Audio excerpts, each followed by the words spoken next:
No es para presumir, pero soy un hombre de palabra. Pues yo tengo otros datos. Los compromisos se cumplen. Yo tengo otros datos. Sostengo que el pueblo está feliz, feliz, feliz. Lo que se dice feliz, yo no estoy. Yo tengo otros datos, pero sí le creo.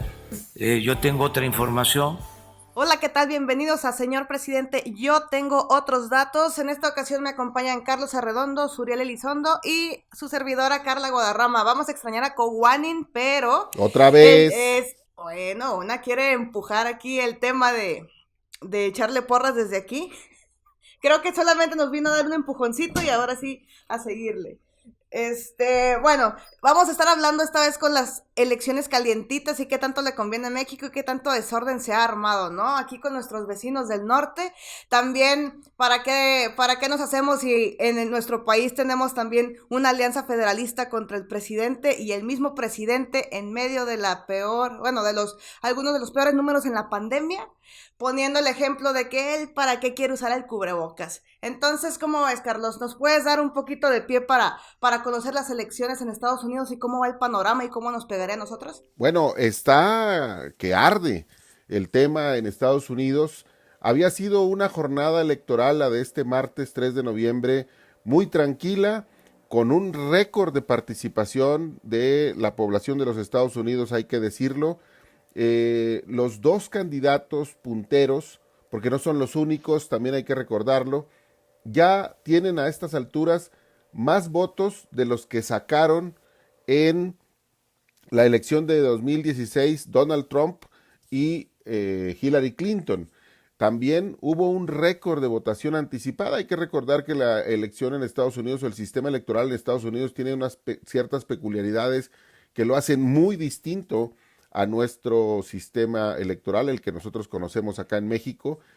Se puede comenzar a votar desde varios días antes, dependiendo de la legislación de cada estado, y hubo un récord de participación en esta parte previa de la jornada electoral.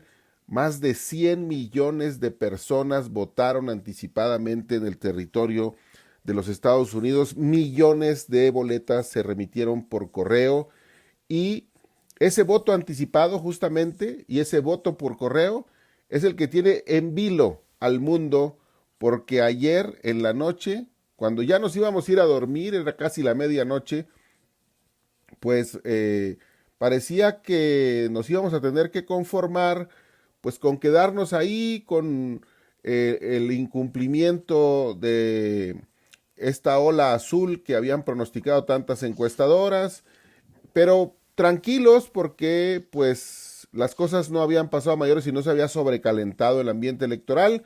Pero casi a la medianoche Joe Biden salió a dar un discurso allá en su estado natal y a decir que iba muy bien y que tenía confianza. Por cierto que los números parecen estarle dando la razón, porque cuando salió anoche a hablar, él tenía desventaja en el conteo de los votos en Wisconsin y Michigan, y en este momento, aunque es por muy poquito, y queda solamente 3 puntos porcentuales de votos por contabilizar en Wisconsin y 10% en Michigan, ya le dio la vuelta Joe Biden a la elección allá y podría adjudicarse esos dos estados que, si se le suman a Arizona, en donde tiene 4 puntos de ventaja casi, y Nevada, donde va aventajando también en el conteo, aunque falta 14%, pues Joe Biden podría ser el próximo presidente de los Estados Unidos. Pero después de que salió Biden a hacer este discurso donde dijo que hay que tener paciencia, que esto se va a tardar, que ya sabían que iba a ser así, pero que tenía mucha confianza en que podían ganar, inmediatamente Trump explotó en Twitter, dijo que estaban hasta arriba de entusiasmo, pero que los adversarios querían robarle la elección. No sé por qué me sonó tan conocida esa frase, y luego la conferencia de prensa que dio más tarde, casi a las 2 de la mañana, hora del centro de México, fue absolutamente explosiva. Dijo que hay un intento de fraude, que le quieren robar la elección, y pues como lo retrató Magoo en su cartón de hoy, pues ya mandó a hacer su banda de presidente legítimo por si las moscas. Pero está caliente el asunto. Está muy Carlos, Ujú. Sí, no, nada más yo ayer estaba viendo la transmisión de la elección en Estados Unidos y cada vez que escuchaba hablar a más y más y daban estadísticas por estado y la dificultad dentro de los propios estados para definir al candidato ganador, más valor, o no sé ustedes, pues las encuestas o las consultas a mano alzada de mi presidente López Obrador. No, bueno, claro. Pero mira, qué bueno que dices eso porque esto sirve para responder a una pregunta que mucha gente se hace en distintos momentos. ¿Cuál es el mejor sistema electoral del mundo? Y la respuesta, o por lo menos la que suelen dar quienes conocen muy bien los sistemas electorales del planeta, es pues la que le acomode mejor a la sociedad que la utiliza. Este sistema electoral estadounidense a nosotros se nos puede hacer tremendamente enrevesado, ¿sí? Complicadísimo, absurdo, porque en este momento Joe Biden ya tiene un poquito, más o menos 2,5 millones de votos más en el voto popular. Y en la elección pasada Hillary Clinton tuvo 3 millones de votos más que Trump y perdió la elección. Y para nosotros eso puede resultar incomprensible, pero es un modelo que le funciona a los estadounidenses, porque tiene un diseño que implica que los estados chiquitos hoy no son, hoy son, casi siempre son los que deciden, perdón, el rumbo de la elección al final, y entonces los candidatos les ponen mucha atención a estados como Wisconsin, Michigan, Pensilvania, Ohio, que no son estados en términos de población muy importantes, por lo menos no son tan importantes como California, Nueva York o Texas, pero como al final la manera en la que demócratas y republicanos se han repartido el pastel de los Estados Unidos termina dejando una bolsa de votos electorales más o menos importante y eso termina siendo el fiel de la balanza, pues ese sistema les funciona a los estadounidenses. Es voto indirecto. Los ciudadanos estadounidenses ayer no votaron por los candidatos directamente, votaron para elegir electores que van a ir a un colegio electoral en diciembre y van a ellos, esos electores van a decidir. Se supone que siguen el mandato de las urnas, por supuesto, pero también existen márgenes allí para que puedan cambiar algunos votos. No ha pasado hasta ahora, pero vamos, el asunto es que ese sistema es complejo, pero pues es un sistema funcional para la democracia de los Estados Unidos. Pues sí, pero ¿qué ejemplo puede haber para, no sé, para nuestro presidente López Obrador de que, bueno, ya ves que para Juan Trump, en términos de elecciones de Estados Unidos, qué esperanzador podría ser para el presidente, ¿no? O sea, para López Obrador, sobre todo, el punto de cómo es ningunear a las autoridades, cómo es ningunear a las elecciones, ¿no? O sea, tal cual de que no, eso es fraude, o sea, cómo lo puedes en un sentimiento echar para abajo, si está Donald Trump haciéndolo, AMLO también, y empieza esta cadena a reforzarse, ¿no? De todos estos líderes que tenemos en algunos puntos del mundo y cómo podrá cambiar este discurso en general y cómo puede ser este ejemplo. Sí, es muy, muy extraño que en una carrera presidencial estadounidense se estén usando estos términos que son más propios pues de las repúblicas bananeras, son más propios de los líderes latinoamericanos que son incapaces de hacerse cargo del diseño de un sistema electoral que es responsabilidad de ellos mismos. Es inusual, absolutamente inusual, además que un presidente en funciones salga a dar una conferencia en la Casa Blanca para decir que hay un fraude en marcha en su país y que le quieren robar la elección. En México, pues poco se podrían extrañar de que eso pase, pues porque tenemos o tuvimos más bien durante 2 décadas a un tipo que se dedicó a eso todo el tiempo. Aún hoy, seguramente en la elección de 2021, López Obrador va a seguir gritando fraude cada vez que le convenga, ¿sí? Pero en Estados Unidos eso es absolutamente inusual. Es un país donde las disputas de todo tipo se dirimen por las vías institucionales y no se sobrecalienta el ambiente. Por eso lo que anoche pasó, más bien hoy en la madrugada pasó, con el discurso de Biden y después la respuesta iracunda de Trump y su conferencia de prensa, puso nerviosas a muchas personas, porque los partidarios de Trump pues no son precisamente ángeles de la caridad. Sí, sobre todo este panorama que bien si lo vemos reflejado en otro país, ya tendríamos las alertas o los anuncios de Estados Unidos con ojo y pedimos que se respete, ¿no? La democracia y cuánta cosa. Entonces sí está este punto muy, muy vulnerable y cómo queda una de las potencias frente a todo el mundo. Claro. También de llamar la atención, no sé qué hayan visto los fenómenos alternos a la elección de Donald Trump, ¿no? A mí lo que también me estaba sorprendiendo de la cobertura que se estaba haciendo en Estados Unidos ayer fue la participación y la representación de los hispanos en el Congreso de Estados Unidos, ¿no? También ayer se votó por una tercera parte de la renovación de la Cámara de Representantes y pues las expectativas eran altas porque esto fue lo sorprendente del dato. Todavía, aunque los partidos se están preocupando por ganar el voto latino, pues hay una subrepresentación respecto, o es lo que señalaban ayer algunos medios, respecto a el total de población que representan para Estados Unidos. Son un 18% de la población, los hispanos, los latinos radicados en Estados Unidos de forma legal, y pues es mínima la representación que tienen. Entonces también era otro foco ayer en la contienda y faltaban muchos escaños por definirse. Hasta el corte que hizo a medianoche Univisión, por ejemplo, de 83 candidatos hispanos, 17 habían ganado y 21 habían sido derrotados y todos los demás aún estaban en contienda. Entonces, bueno, es otro aspecto ahí relevante de la elección y también lo que ocurrió en Twitter, ¿no?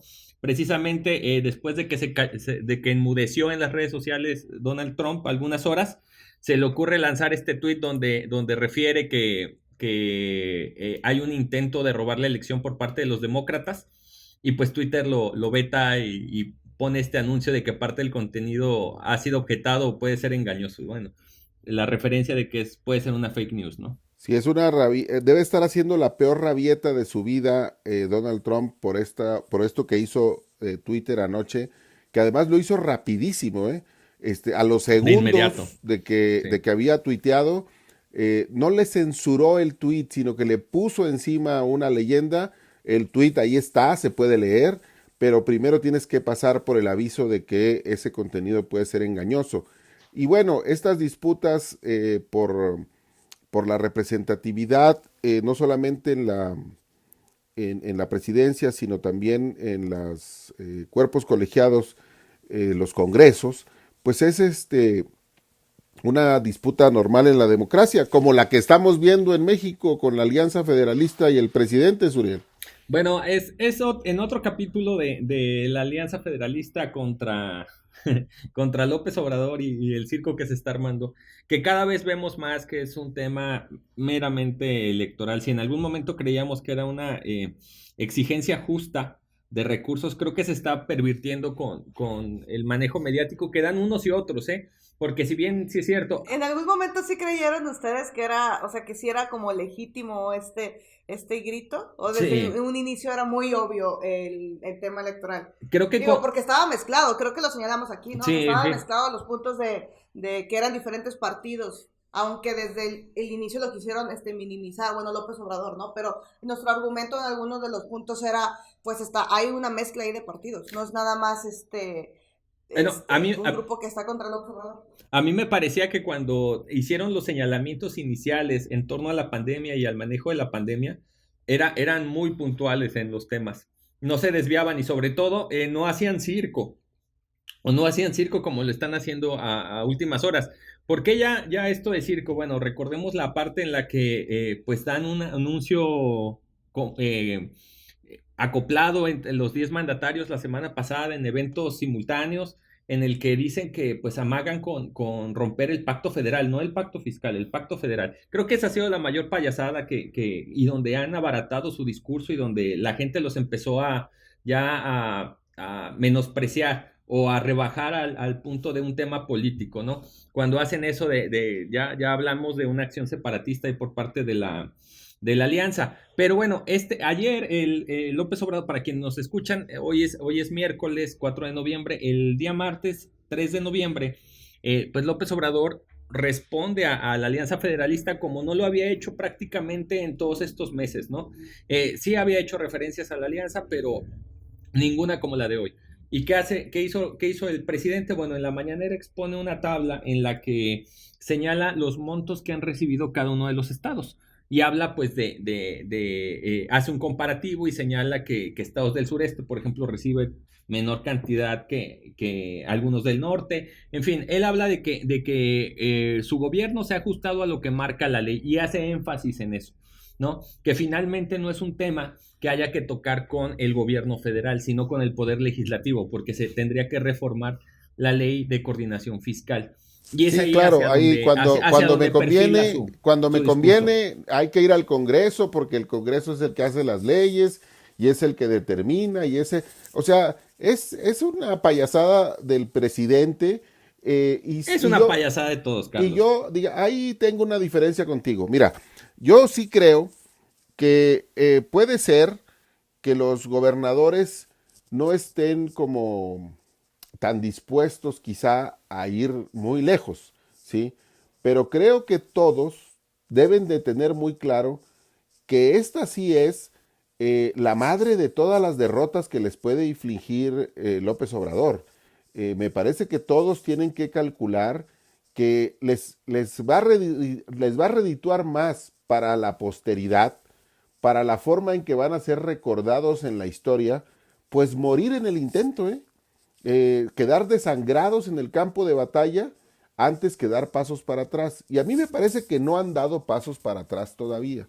Creo además, lo dije aquí en este podcast hace como unos 4 capítulos, creo, 4 episodios, lo dije, me parece que los gobernadores han diseñado una estrategia gradual en la cual van a ir administrando y me parece a mí que ellos ya tomaron el control de esta discusión. Me parece que por eso es que López Obrador está desquiciado con esto también, porque es otro tema que ya se le salió de las manos.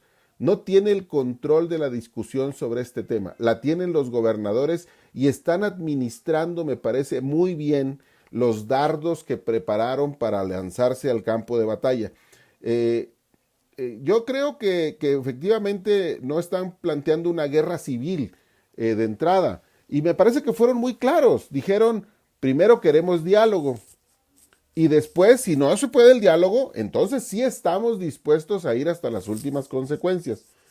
El presidente intentó adelantarles el episodio y ellos no se dejaron.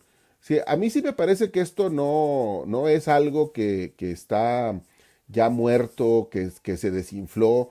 Creo que los gobernadores están administrando bien su agenda y creo que vale mucho la pena que den pasos otra vez. Yo soy convencido, hay que dar pasos hacia la manifestación muy clara de que están dispuestos a romper. Y creo que valdría mucho la pena que viéramos dentro de algunos días. Pues, oye, Carlos, pero ¿qué opinas de eso que les dice el presidente? De por qué centra en su discurso con que pareciera una negativa de mi gobierno a esto cuando les he dicho, bueno, pues hagan el trámite legal, y el trámite legal no es conmigo, porque es con el Poder Legislativo. me parece que es otra vez una de las muchas Pero idioteces. está en lo correcto o no. Es que es una hipocresía de su parte. O sea, ¿cómo es posible? Pero está en lo correcto. No está en lo correcto en la parte política, ¿sí? En la parte legal, digamos, sí, claro, pues ese es el trámite, ¿verdad? Pero ¿cuándo le ha importado a López Obrador la parte legal? Él decide cosas y después sus esbirros se dedican a arreglar lo que haya que arreglar, ¿verdad? Y fíjate que justo ahí, Carlos, justo en lo que estás diciendo, creo que debería ser hacia dónde centren ahora la estrategia a los gobernadores, porque justamente le pasa la batuta o le echa la bolita al Poder Legislativo, y el Poder Legislativo es el que se renueva en 2021. Yo usaría esto para recordarle a la ciudadanía la importancia de tener un contrapeso en el poder legislativo y no alguien que le haga caso a todas las cosas que dice el presidente. ¿A poco no está mandado a hacer para hacer énfasis en eso? Claro, a ver, el presidente está perdiendo esta discusión en mi opinión, ¿sí? En mi conteo, el presidente ha sido puesto contra las cuerdas por la Alianza Federalista y se quiere zafar y decir, ahora resulta que el pleito no es con él, ¿sí? Ahora resulta que el pleito es con otros, ¿sí? ¿Por qué huye? ¿Por qué corre? ¿Por qué sale por piernas? Pues porque sabe que no va a ganar este round, ¿sí? Los uppercuts de los gobernadores de la Alianza Federalista han sido muy certeros y yo sí creo que han hecho una muy inteligente administración de sus potencialidades y de los golpes que han dado. Y me parece entonces que por eso el presidente ahora, primero dijo que sí se reunía con ellos, ¿verdad? Bueno, primero dijo que no, luego dijo que sí, y luego otra vez que no, y sale con la mamarrachada esta de la investidura. Ahora resulta que reunirse con gobernadores que fueron electos por los ciudadanos implica manchar la investidura presidencial. Bueno, es una de las estupideces más grandes que le he escuchado a este presidente, ¿sí? Y mira que, No creo que es ella muy haya bueno. sido de las más grandes. Ha estado reñido, ¿eh? Hay que hacer un top de las frases más cuestionables que ha dicho el presidente y hay que hacer un ranking a ver cómo le va, porque esta semana también se aventó una justo contra el cubrebocas y eso está fatal, ¿no? A ver, Pero platícanos. no sé si quieres, no sé si ya quieren cerrar de defender, Suriel, que terminara de defender a los gobernadores, a los que tanto apoya. No, Suriel no defiende a los No. gobernadores. Estabas defendiendo. Ajá, Yo simplemente digo que no nos dejemos guiar también por un grupo de gobernadores que evidentemente tienen tintes electorales. Pero, Suriel, es que eso lo tiene todo. O sea, a ver, al final Claro, es política y está bien. Pero finalmente entonces hagamos la lectura correcta de las cosas que se dicen, ¿no? Por En eso, ese sentido. pues es una lucha entre políticos.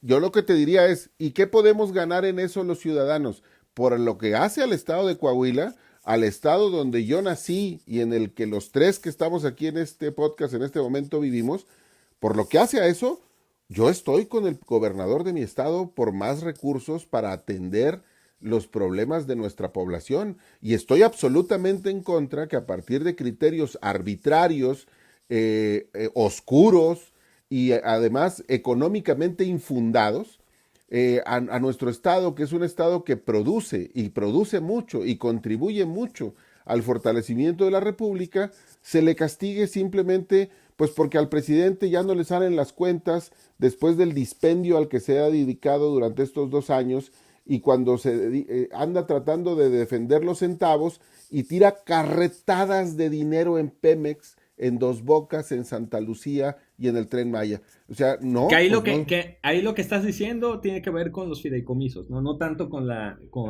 No, tiene que ver con los repartición fideicomisos, con el fondo de catastrófico que ya se lo echaron, tiene Sí, que los ver fondos y fideicomisos. y tiene que ver con el reparto del recurso que se va a recaudar el año que entra vía Sí, pero vamos, ese impuestos. reparto no lo instauró López Obrador. No importa, definió pero lo López está Obrador. modificando para el año que entra, ¿sí?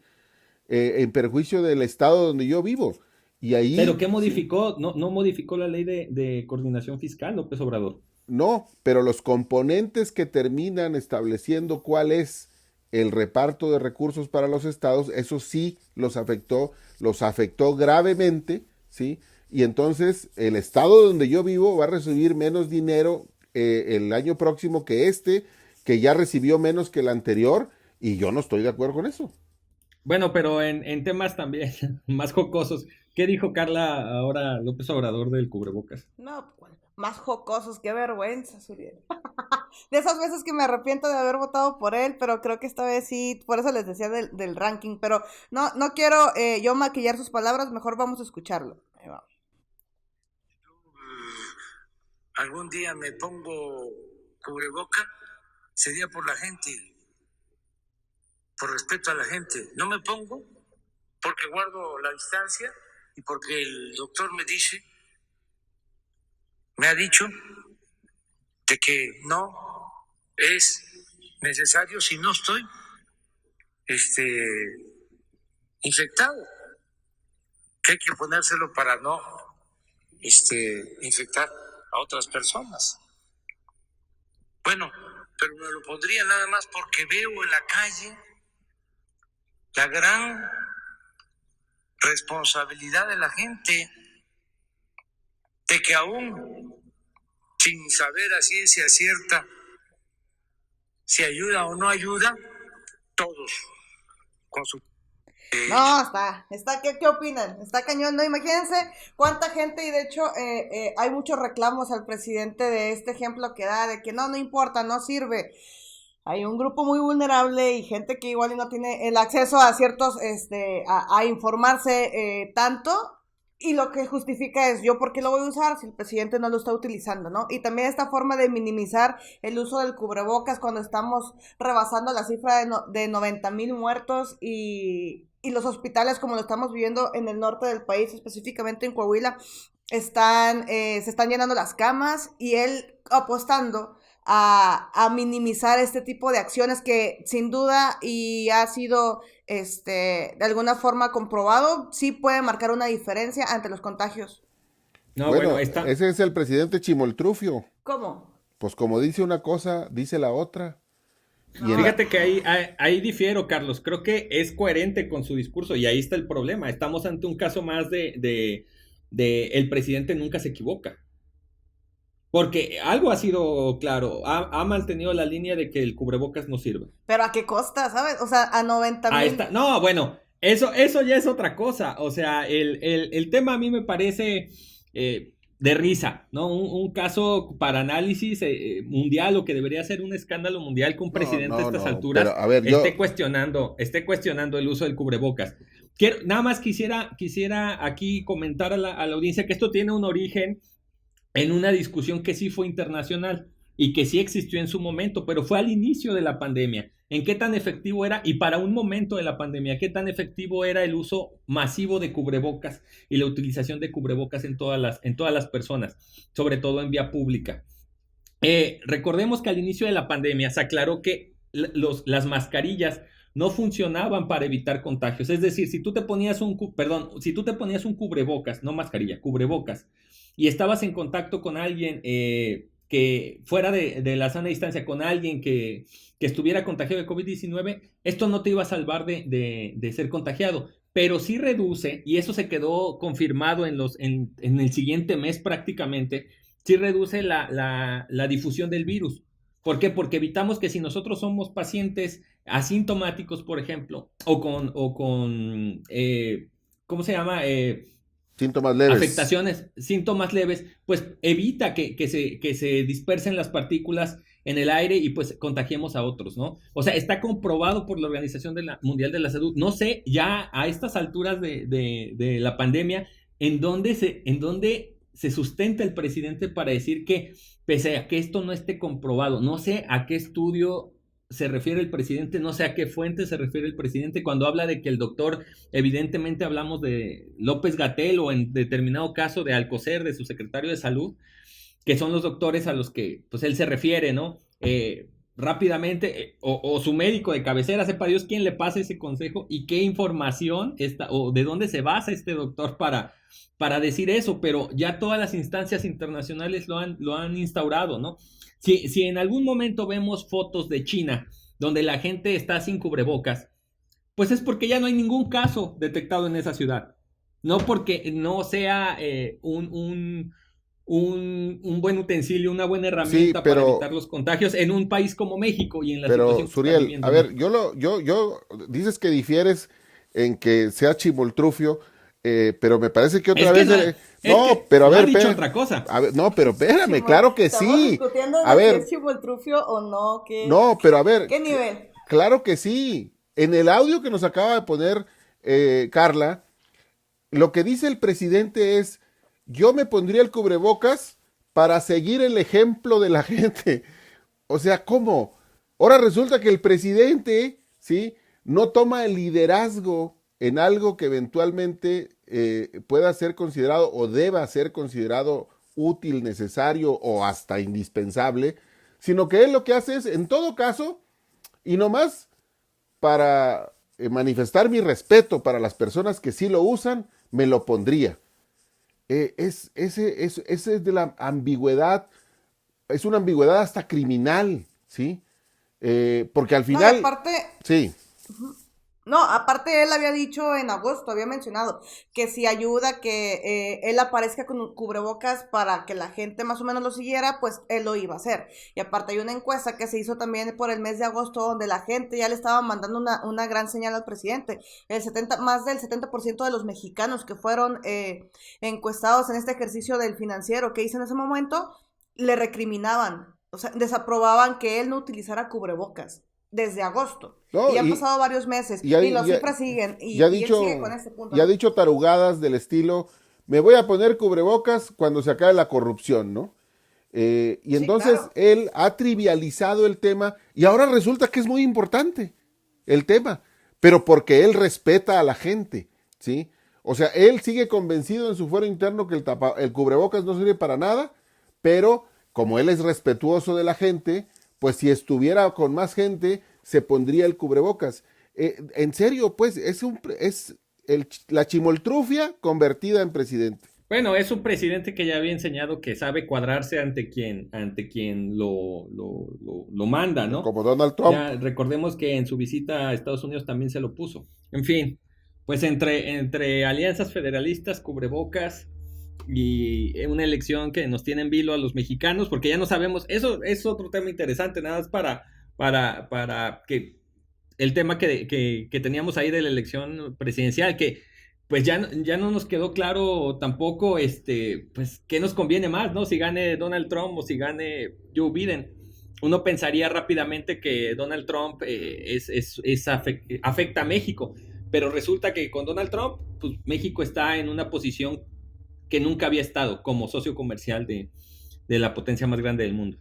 De rodillas. No, pues quizá de rodillas, pero como nunca, ¿no? Por algo la IP está alzando la voz de que nos conviene más que Donald Trump se quede en el gobierno. Pues sí, aparte después de todos estos datos que vi, estos acercamientos que hubo del gobierno mexicano, sí está medio canijo, pero esperemos para el próximo capítulo de este podcast podamos tener un panorama un poquito más claro y a ver si nos hace el milagro el presidente López Obrador ya utilizar el cubrebocas, o si no apostemos, señores. Y Coguanin de ya venir. Sí, porfa, desde aquí ya le estamos prendiendo una veladora a Coguanin. Entonces, por favor, los invitamos a todos a que puedan checar las verificaciones de la mañanera en vanguardia.com.mx y a que nos sigan, y a que compartan y a que nos dejen sus comentarios. Esto fue, señor presidente, yo tengo otros datos. Usen cubrebocas. Usen cubrebocas, por favor, y mantengan la sana distancia y a seguirse cuidando.